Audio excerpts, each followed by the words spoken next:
ఈరోజు నచికేతుడు ఇంకా మూడో వరంలో దాని విశిష్టత గురించి అన్నీ ఇంకా మాట్లాడుతున్నాడు కదా, చెప్పుకుందాము. నచికేతుడు యమునితో సంభాషణ ఎలా చేస్తున్నాడో విందాము. యముడా, నన్ను ఇంద్రియార్థముల్లోనికి వెళ్ళమని చెప్పవద్దు. ఇంద్రియాలకు పనికొచ్చే, ఇంద్రియాల అవసరాలు తీర్చే అలాంటి దాంట్లోకి వెళ్ళమని నాకు చెప్పవద్దు. మహానుభావ, నేను అడిగిన దానికి సమాధానం చెప్పు.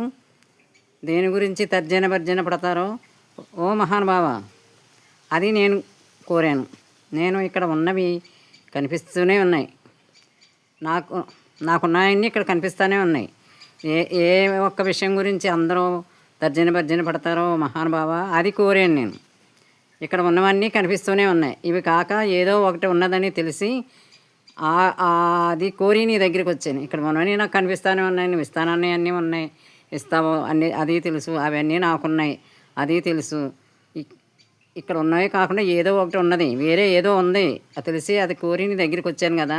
అంటే పరలోకాన్ని గురించి వచ్చాను కానీ ఇహలోకాన్ని గురించి రాలేదు.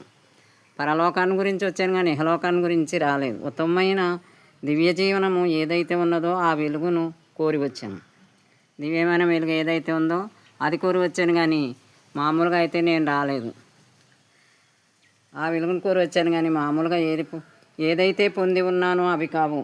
అన్నీ ఇహలోకంలో ఉండే భోగాలన్నీ నాకు ఉన్నాయి. నేను మహారాజు కుమారుణ్ణి, అన్నీ నాకున్నాయి. నాకు అవి వద్దు. నాకు ఇవ్వాల్సినవి ఏదైతే గూఢంగా లోపల దాగి ఉందో, అందరిలోనూ ప్రవేశించి ఉన్నదో దాని గురించి అడుగుతున్నాను. నాకు ఇవ్వాల్సినవి ఏమి ఇవ్వాలి? ఇప్పుడు గూఢంగా లోపల ఏదైతే దాగి ఉందో, అందరిలోనూ ప్రవేశించి ఉన్నదో దాని గురించి అడుగుతున్నాను. అంతేగాని ఈ లోకంలో ఉన్న, మా లోకంలో ఉన్నవి, ఇక్కడ ఉన్నవి అవన్నీ నాకు అక్కర్లేదు. అవన్నీ నాకు తెలుసు. అది వరకే తెలియబడిన దాని గురించి కాదు. తెలియబడింది రంగు, రూపం, పేరు మొదలగునవి. ఇదివరకే తెలుసు నాకు అన్ని రంగు, రూపం, పేరు అన్నీ చెప్పేయగలను కూడా. గూఢంగా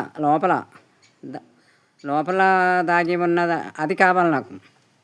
ఏదైతే గూఢంగా రహస్యంగా దాగి ఉందో అది కావాలి. సర్వాంతర్యామి కావాలి. మన శరీరం లోపల దాగి ఉన్నది, అది కావాలి. ప్రతి దాంట్లోనూ అంతర్యామిగా ప్రవేశించి ఉంది. యముడు అంటున్నాడు, చూడండి, చాలా సంతోషం నాయన. ఈ రకమైన శ్రద్ధ ఉంటే తప్పనిసరిగా వస్తుంది నీకు కావలసిన సమాధానం. ఈ శ్రద్ధ కోసం మాత్రమే నిన్ను పరీక్ష చేసి 1-2 పరీక్షలు చేశాను అనమాట. ఈ శ్రద్ధ కోసమే నేను చెప్పదలుచుకున్నది ఏంటంటే 1-2 ఉన్నాయి నీకు చెప్పవలసినవి. శ్రేయస్సు అనబడేది ఒకటి. మానవుడు ఆచరించే కర్మల్ని, సంకల్పాలని, ఉద్దేశాలని ఆశ్రయించుకుని ఉండేది శ్రేయస్సు. మనకి శ్రేయస్సు కల్పించేదనమాట. ఎలాగ ఆచరించే కర్మల్ని, సంకల్పాలని, ఉద్దేశాలని ఆశ్రయించుకుని ఉండేది శ్రేయస్సు. మనకు కావాల్సింది మేలైనటువంటిది, హితమైనది ఏది ఆచరిస్తే బాగుపడతామో అది శ్రేయస్సు అంటాం.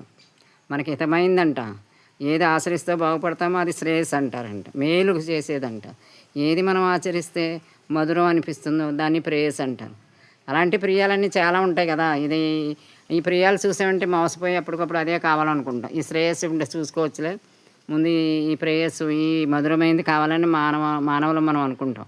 ఈ ప్రేయస్సు ఎలాంటిదంటే ఇదిగో చెప్తున్నాను, ఏదైతే మధురం అనిపిస్తుందో దాన్ని ప్రేయస్సు అంటారు. ఈ 2 కూడా చెప్పాడు. ఏది మనం ఆచరించాలి, ఈ 2 కూడా మనసును ప్రభావితం చేస్తాయి. కానీ పప్పులో కాలు వేస్తాం, బండ మీద కాలు వేసి జారిపోతాం.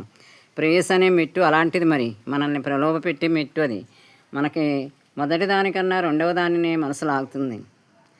కనుక నాయన, శ్రేయస్ అనేది నేరుగా పెట్టుకుని ఆలోచించు. శ్రేయస్ కావాలా, ప్రేయస్ కావాలా అనేది. నచికేతుడు అయితే ఇంకా శ్రేయస్సే కోరుకుంటాడు అనుకోండి.